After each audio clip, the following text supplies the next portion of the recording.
activities here also.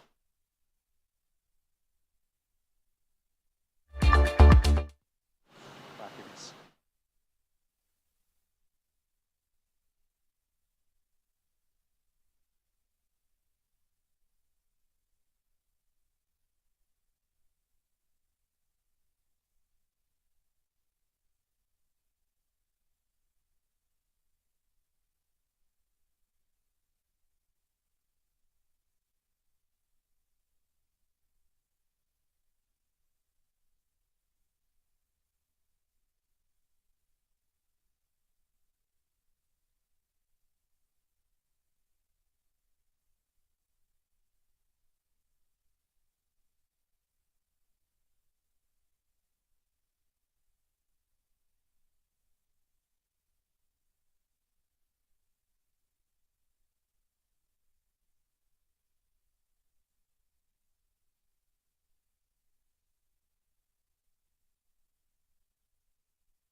The news day continues here on One News Now. I'm Riza Diaz. Tropical storm Paeng wreaked havoc in several parts of the country, including the Bicol region.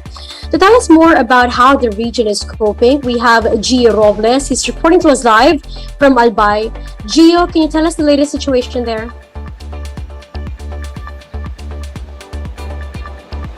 Marhay na aga, Riza, the weather continues to improve in many parts of Bicolandia following heavy rains and strong winds triggered by severe tropical storm Paeng. Trips resumed as we were about to go on air in Tabaco Port, a major transport hub here in Albay. In a Facebook post, the Catanduanes provincial government says the ghost signal came from the Coast Guard. This comes after storm signals have been lifted in the island. But the PCG clarified that only roll-on and roll-off or RORO and cargo vessels are covered by the order, since it is still not safe for small vessels to sail. Passengers stranded in Tabaco Port welcome the resumption of trips. There are over 200 Catanduanes-bound passengers who were stuck in Tabaco Port since Thursday. In the meantime, President Bongbong Marcos considers placing Bicol under state of calamity. In a virtual presser yesterday, disaster officials made that recommendation to the chief executive. Signal number 3 was raised in Bicolandia after severe tropical storm Paeng made 2 landfalls in the region, first in Vera Catanduanes and in Caramoan, Camarines Sur. Over 80,000 people were evacuated ahead of Paeng's impact.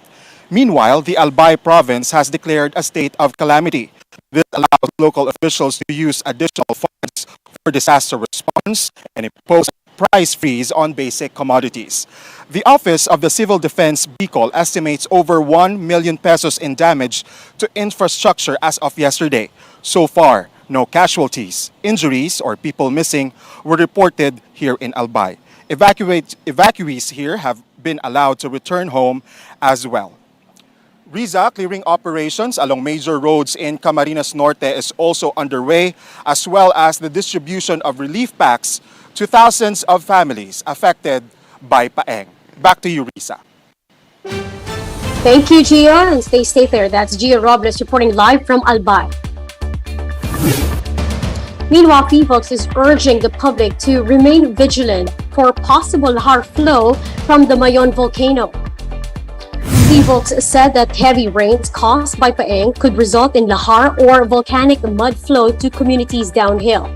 The agency advises those living near Mayon to take preemptive response measures amid Tropical Storm Paeng.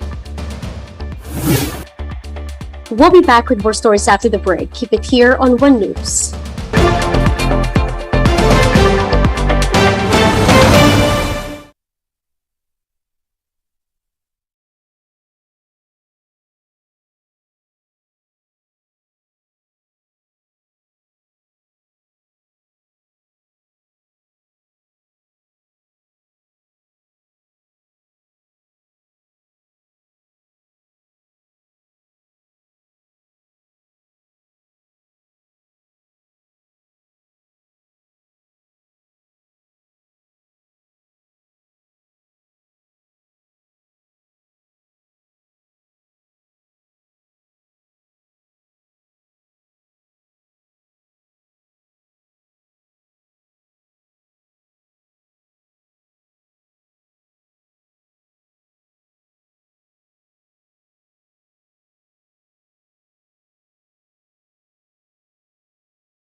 You're still watching One News Now. I'm Riza Diaz. Some residents from Bayambang, Pangasinan were forced to cross the Agno River by themselves after Paeng forced boat operations to stop on Saturday. The details in this report by Josh Camo. Despite pouring rain, Mario opted to cross this river that rose up to his neck. He said he has some matters to attend to for one of his relatives. Tinawid ko po kasi ay yung asawa niya, nanganak po. Tapos yung papel kailangan po. Kaya tinawid ko lang po para makuha yung papel para mailabas na yung bata, siguro makauwi. Mario is just one of many residents who had to resort to crossing the river with the Carlos Romulo Bridge still out of commission. The bridge collapsed last October 20 due to overloading. Others like Treseta chose to cross the river just to visit deceased loved ones. Tropical Storm Paeng has since affected the travel plans of many this Ondas. Tradisyon namin kasi, sir, na puntahan ng mga yumaong pamilya namin. Ngayon, schedule by schedule ngayon. Instead of taking the long route, Criseta opted to traverse the river despite the danger involved. Siyempre, takot, sir. Ang liit pa naman yung kaya apat-apat lang ang nila. Parang lulubog kung iniisip mo. 2 oras. Malayo pa yung sa amin, sir. Malayo pa. Tapos tatawid na naman dito, mamamasay papuntang sementeryo. As an alternative to the bridge, the Bayambang MDRRMO has offered free boat rides to and from Tarlac. But because of then severe tropical storm Paeng, authorities were forced to suspend it. Sinuspend natin yung pagta-transport ngayon dito sa Agno River dahil nga unang-una is signal number 2 na tayo. Pangalawa, nararamdaman na natin ang bagyong Paeng. The Bayambang LGU has also offered free land transportation. Authorities are also on standby in case of any emergency in San Vicente. Pagka nagkaroon po tayo ng emergency, meron na po tayo naka-preposition na sasakyan doon sa kabilang barangay sa San Vicente. At any medical emergencies po ay itatakbo po nila yan doon sa ating katabing bayan, which is the Kamiling District Hospital. So wala naman hong problema doon. For News 5, Josh Camo, We Are One News.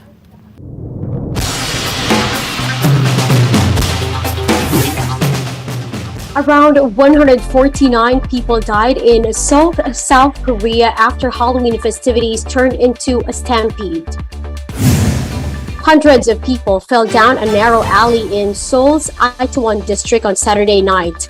Around 65 of them were reportedly injured. Most of the victims were teenagers or young adults in their 20s. This was the first Halloween event in Seoul after 3 years. And those are the top stories of the hour. Join us later again at 10:15 in the morning as we continue to monitor the day's biggest stories. You can also catch One News on Signal Play app. Register for a free account now, www.signalplay.com, and stream One News live anytime, anywhere. I'm Riza Diaz. We are One News.